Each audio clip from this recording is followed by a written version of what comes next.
Hello and welcome back to the channel. Today's video is on Unago's collector's edition by Gale Force 9 miniature that I end up painting over a span of 2 days, or 2 separate days, I guess. This is the video for me painting it. First reviews, there's like I can't remember now because I put the mini together like over a year ago, and it was like 1, 2, 3, I don't know, like 4 or 5 pieces that you had to actually put together. I will say his flail was the most fragile part, because when I put it together, they came down past where the mini base was, and I thought maybe I could just kind of bend it back up. No, they broke off. So basically I had to series of gluing with super glue to glue the flails back together on the base, and that was probably the worst part. I guess my bad critique of the mini. Rest of the mini is great. The sculpt, I ended up breaking a finger off when putting it together. That's just because my fat fingers dropped it and it fell on the floor and broke off a finger. I guess it just adds to the character. You can't really notice it unless you're actually trying to look for his index finger that's broken off. But that is pretty much my review of the mini. So let's get into how I painted it. I will forewarn you now that the first part of the video is on the first day. I had my camera set up. I didn't realize how bad of an angle it was, because my fat hand is in front of the miniature the whole time. So I didn't use a lot of that footage. I usually use some of the most important parts, but the next day I rotated the camera where you can actually see the mini and me actually painting the mini, so you can get a better view of it. So apologize for that, but you know, work with what you got, lessons learned. So let's get into the video, and hope you enjoy the paint job. And I think it turned out pretty well. And it's not my best work, but you know, good enough for me and hit my battlefield. So hope it does the same for you. And in the instance of this video, all the paints are done by Army Painter, the D&D line. So I'll refer to like the actual names of the bottles of the ink. Anyway, let's get into it.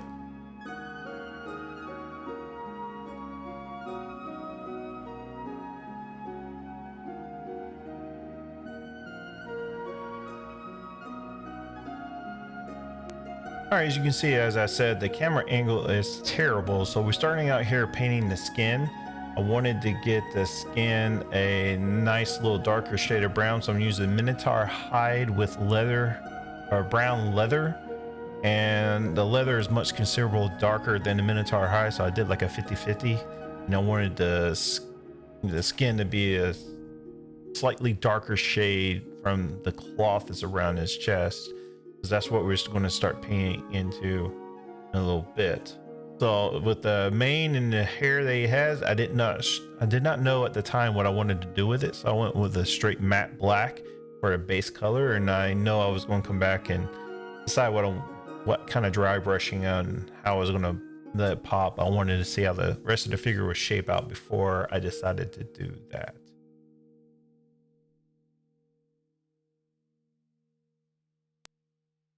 Moving on to the little piece of cloth that covers his waistline, I just went with a basic tinted green. I didn't want to do too much with it. I just want to make sure I got painted on the mini so I can see where it lies on the actual miniature itself.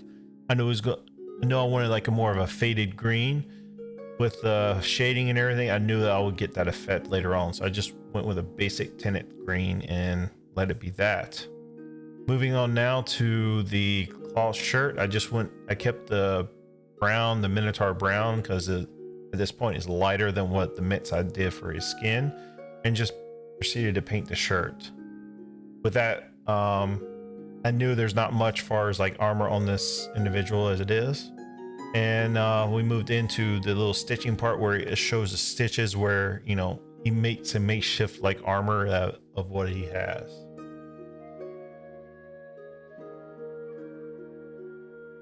Day 2 now with the footage. As you can see, it's a much better camera angle. I'm just kind of going in and cleaning up what I missed as far as like the mane and black. Just want to show this little part off because you didn't really get to see it. But his mane goes all the way down his back and up into his tail, and I'm just getting the spots where I didn't get, where it still has like the silver coming through, which by the way I didn't mention is I used silver plate prime from Army Painter for the priming of this miniature. I decided early on wanting to keep like the metal and stuff very simple, so I went with a metallic cursed blade is what the paint is called. It's like a nice monotone, bright, like brownish type tint to it. I've used it in other paint jobs. I kind of like it.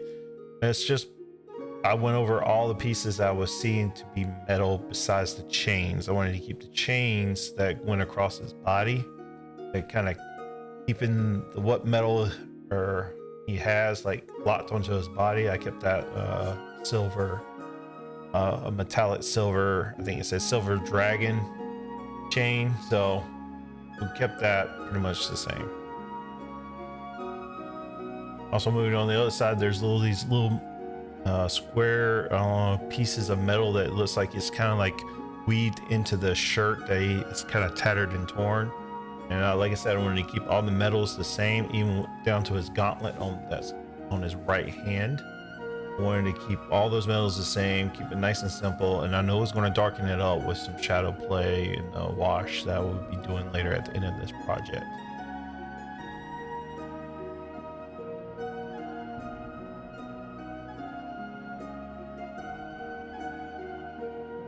Now, even though the picture on the front of box shows like a more like dark white or almost tan wrapping, but I was already having a lot of browns in this miniature. I didn't want any more brown already to get it. I wanted something a little bit stand out, so I went with a bone white. Like it's white, it's the type of white for your color of your bone inside your body. So I went with that, and I knew that was also going to get darkened up as it is with some wash later. So I'm just planning like the future part of this miniature and how it goes.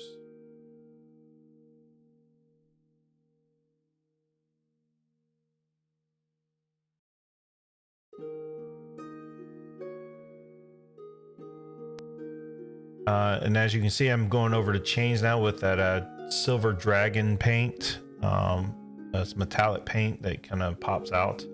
Also do it for the chains on his flail and the nice big round chain that kind of already painted at this point in the video going around his chest. I'll definitely have to come back and touch these up towards the end of the project after I do my shadow wash.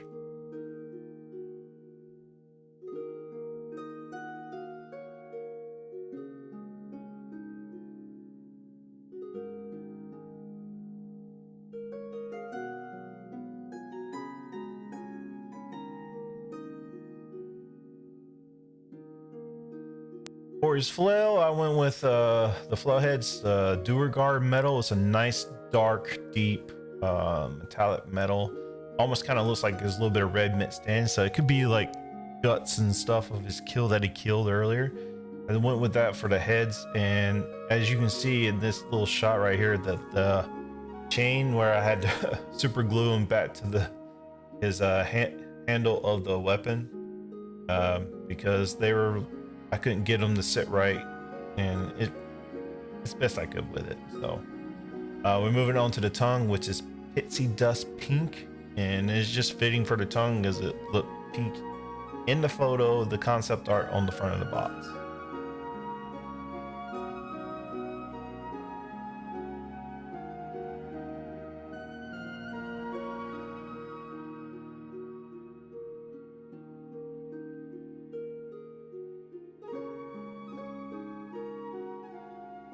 Moving on to the face now, I wanted a nice deep fire red, which is Dragonfire Red ink for his eyes. So I wanted a nice contrast. I wanted to see the real evil coming out of his eyes, because he's the demon lord Yeenoghu, god of the gnolls, god of butchery. Wants to kill everything and so ruthless. So I just kind of wanted to see that come out of the face. And then moving on from there is the highlight work. Now I'm taking a much lighter mix to the Minotaur hide I think I went with some owlbear brown, mix those two together for the highlights. And I'm just kind of going over the high parts of the face, like where the eyebrows are, where the light would hit, have a natural glow to it. I'm just getting the tip of the ears, the eyebrows, and any pretty much through a whole body too, not just the face.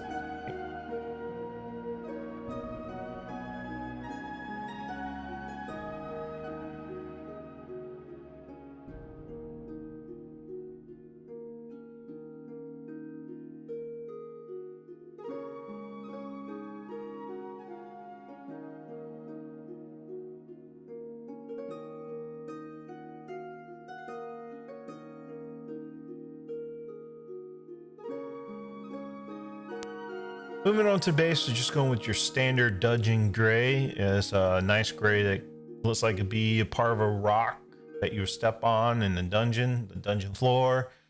I just went over the whole base of the bottom with it, and then I want to come back in later and you'll see the trick I play with the shadows.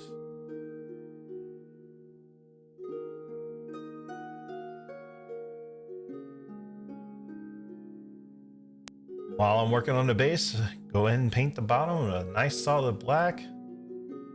The trick to a really good looking mini is the base too. So you want to have a nice coat of black for the base, or whatever scenery you're trying to put your mini on. I just stick the black, a nice matte black finish for the bottom. At this point, I'm going through now with my wash. Nice shadow ink wash. You want to do the whole body, every piece of the miniature you can, and then when you get it covered on everything, it'll darken up the mini a little bit, and some places definitely have to do some touch-ups, and I'll cover those here in a second.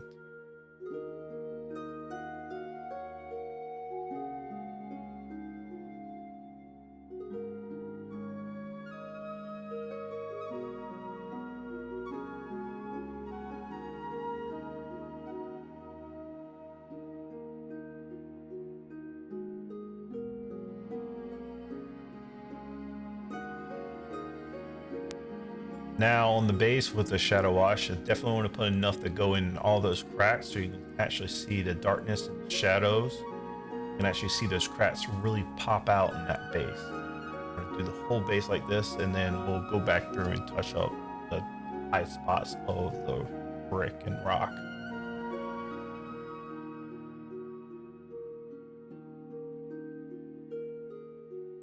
Here we are going back through the touch-up portion. This is a better shot of getting those stitches that you can tell it's in a miniature that resembles him stitching what little pieces of fabric and armor he has for anything he can do to protect himself in like the battle.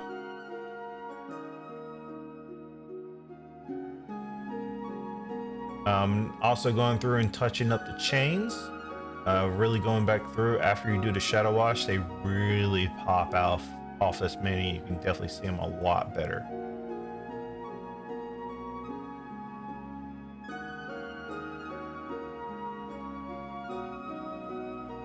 Here I'm redoing the teeth. I didn't talk about them before, but I wanted something more of like an orangey type look. So this is like more onion brown that has like a hint of like orange kind of look to it.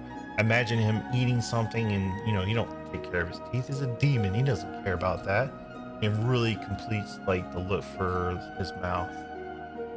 Like I said, going back over to base, now we're highlighting the top areas of the base, and then this is where I decided to take the stone gray and did a little test rub on his mane and see how it like comes out, and I really liked it, so I ended up just doing a straight dry brush on the mane and the hair on his body for the top portions of the hair, so it can contrast with the rest of the body, like that's where the light's hitting the edges of his hair.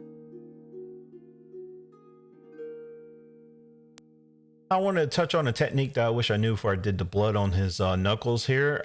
If you use a toothbrush and put the paint on there and kind of flick it on there, you get more of a natural look for blood splatter. Here I just kind of dabbed a little bit on and used my thumb and fingers to take some off, or you can use the toothpick way, which I was not a fan of because I wanted something more natural splash than like the end of a toothpick.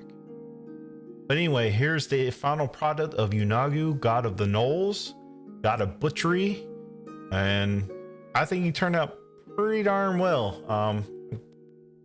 kind of finally, I'm glad it's over with, because I put off painting him for a year, and I was just like, every time I looked at him, I was like, oh man, I want to make sure I can do a good enough job for him. But anyway, I'm very happy with it. I loved how the shadows and everything came out, the teeth, the face, and you know, just be careful when you put them together with those pieces, because the way it's designed in the bots, the flails go below the base, and the flails, they do not bend easy because they will break. So I had to sit there and like glue them for like 2 days straight in different positions. But anyway, this is what I got. Hope you like it. Hope you enjoyed it. Hope you learned some little bit of stuff from this. And please like and subscribe, and I'll see you next time. Goodbye. Standing at the crossroads between a life